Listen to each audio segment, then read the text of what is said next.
UP चुनाव 2027 से पहले अखिलेश यादव का बड़ा मास्टर प्लान। पीडीए के साथ अब कौन सा नया दांव चल रहे हैं अखिलेश यादव। अखिलेश यादव के 5 योद्धा तैयार। ये दिग्गज नेता 2027 में बीजेपी की बढ़ा सकते हैं चिंता। बदल सकता है यूपी का चुनावी खेल। राहुल गांधी के साथ मिलकर अखिलेश यादव की नई रणनीति। क्या बदलने वाला है उत्तर प्रदेश का सियासी समीकरण। उत्तर प्रदेश की राजनीति में 2027 का चुनाव अभी से सबसे बड़ा सियासी मुकाबला बनता दिखाई दे रहा है। सभी राजनीतिक दल अपनी अपनी रणनीति बनाने में जुटे हैं, लेकिन समाजवादी पार्टी के मुखिया अखिलेश यादव ने चुनाव से काफी पहले ही अपनी जमीन मजबूत करने की तैयारी शुरू कर दी है। सवाल यह है कि आखिर अखिलेश यादव की वह कौन सी रणनीति है जिसके सहारे वह उत्तर प्रदेश की सत्ता में वापसी का दावा कर रहे हैं। अखिलेश यादव का सबसे बड़ा फोकस इस समय पीडीए यानी पिछड़ा, दलित और अल्पसंख्यक समाज को एकजुट करने पर है। समाजवादी पार्टी लगातार यह संकेत देने की कोशिश कर रही है कि पीडीए समाज उत्तर प्रदेश की राजनीति में एक बड़ा निर्णायक वर्ग है और अगर यह वर्ग एकजुट होता है तो उत्तर प्रदेश की सत्ता का समीकरण बदल सकता है। इसी रणनीति के तहत समाजवादी पार्टी ने अपने कार्यकर्ताओं को गांव-गांव और गली-गली पहुंचने का निर्देश दिया है। पीडीए पंचायत, पीडीए प्रहरी सम्मेलन, जनसंपर्क अभियान और घर घर जाकर लोगों से संवाद जैसे कार्यक्रमों के जरिए पार्टी अपनी पकड़ मजबूत करने में लगी हुई है। अब समाजवादी पार्टी ने इसी अभियान को और आगे बढ़ाते हुए पीडीए नुक्कड़ नाटकों का सहारा लिया है। गांव-गांव और कस्बों में छोटे छोटे कार्यक्रमों के माध्यम से लोगों तक पार्टी का संदेश पहुंचाने की कोशिश की जा रही है। इन कार्यक्रमों में महिलाओं, युवाओं और समाज के अलग अलग वर्गों से जुड़े मुद्दों को प्रमुखता से उठाया जा रहा है। राजनीतिक नजरिए से देखें तो अखिलेश यादव जानते हैं कि चुनाव केवल बड़े भाषणों और सोशल मीडिया के प्रचार से नहीं जीते जाते, बल्कि बूथ स्तर पर मजबूत पकड़ और जनता के बीच लगातार संपर्क जरूरी होता है। यही वजह है कि समाजवादी पार्टी अब जमीन की राजनीति पर ज्यादा जोर देती दिखाई दे रही है। 2024 के लोकसभा चुनाव में समाजवादी पार्टी के प्रदर्शन ने अखिलेश यादव का आत्मविश्वास भी बढ़ाया है। पार्टी ने उत्तर प्रदेश में अपनी स्थिति मजबूत की और यह संदेश देने की कोशिश की सामाजिक समीकरणों के सहारे वह बड़े राजनीतिक मुकाबले में मजबूती से खड़ी हो सकती है। 2024 के चुनाव ने उत्तर प्रदेश की राजनीति में यह संकेत जरूर दिया कि पुराने समीकरणों के साथ नए सामाजिक समीकरण भी बहुत महत्वपूर्ण हो चुके हैं। अब 2027 में मुकाबला इस बात पर होगा कि कौन सा दल अपने समर्थक वर्ग को मतदान केंद्र तक मजबूती से पहुंचा पाता है।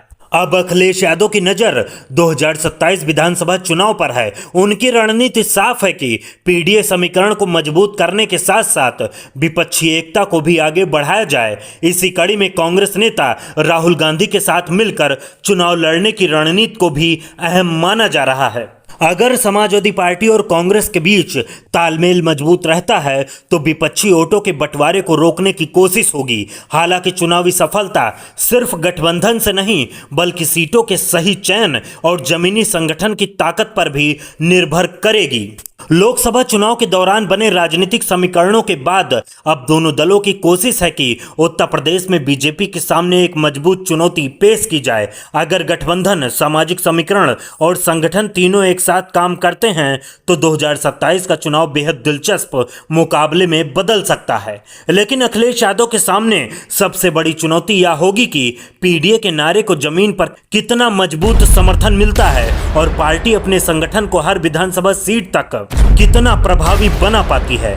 इसी के लिए समाजवादी पार्टी अब नए चेहरों और मजबूत नेताओं की टीम तैयार करने की दिशा में आगे बढ़ रही है और यही वह जगह है जहां अखिलेश यादव के उन 5 दिग्गज नेताओं की भूमिका सामने आती है जो आने वाले चुनाव में समाजवादी पार्टी के लिए बड़ी ताकत बन सकते हैं और जिनकी रणनीति बीजेपी के लिए चुनौती खड़ी कर सकती है। अब बात करते हैं उन चेहरों की जिनको लेकर राजनीतिक गलियारों में चर्चा है कि समाजवादी पार्टी आने वाले समय में बड़ी जिम्मेदारी दे सकती है। अखिलेश यादव की रणनीति सिर्फ एक चेहरे के भरोसे चुनाव लड़ने की नहीं है, बल्कि ऐसी टीम तैयार करने की दिखाई दे रही है जो अलग अलग क्षेत्रों और समाज के अलग अलग वर्गों में पार्टी की पकड़ मजबूत कर सके। इस सूची में पहला नाम आता है इकरा हसन का। युवा महिला नेता के तौर पर इकरा हसन ने कम समय में अपनी अलग पहचान बनाई। उनकी सबसे बड़ी ताकत युवाओं और महिलाओं के बीच संवाद बनाने की क्षमता मानी जाती है। उत्तर प्रदेश की राजनीति में महिलाओं मतदाताओं की भूमिका लगातार बढ़ रही है। ऐसे में समाजवादी पार्टी ऐसे चेहरों को आगे लाकर अपने सामाजिक आधार को और मजबूत करने की कोशिश कर सकती है। दूसरा बड़ा नाम अयोध्या के सांसद अवधेश प्रसाद का है। अवधेश प्रसाद लंबे समय से जमीन से जुड़े नेता माने जाते हैं और उनकी राजनीतिक पकड़ को समाजवादी पार्टी के लिए महत्वपूर्ण माना जाता है। अयोध्या जैसे राजनीतिक रूप से संवेदनशील क्षेत्र से मिली सफलता ने भी उनकी भूमिका को और चर्चा में ला दिया है। आने वाले विधानसभा चुनाव में उनकी जिम्मेदारी पार्टी के लिए काफी अहम हो सकती है।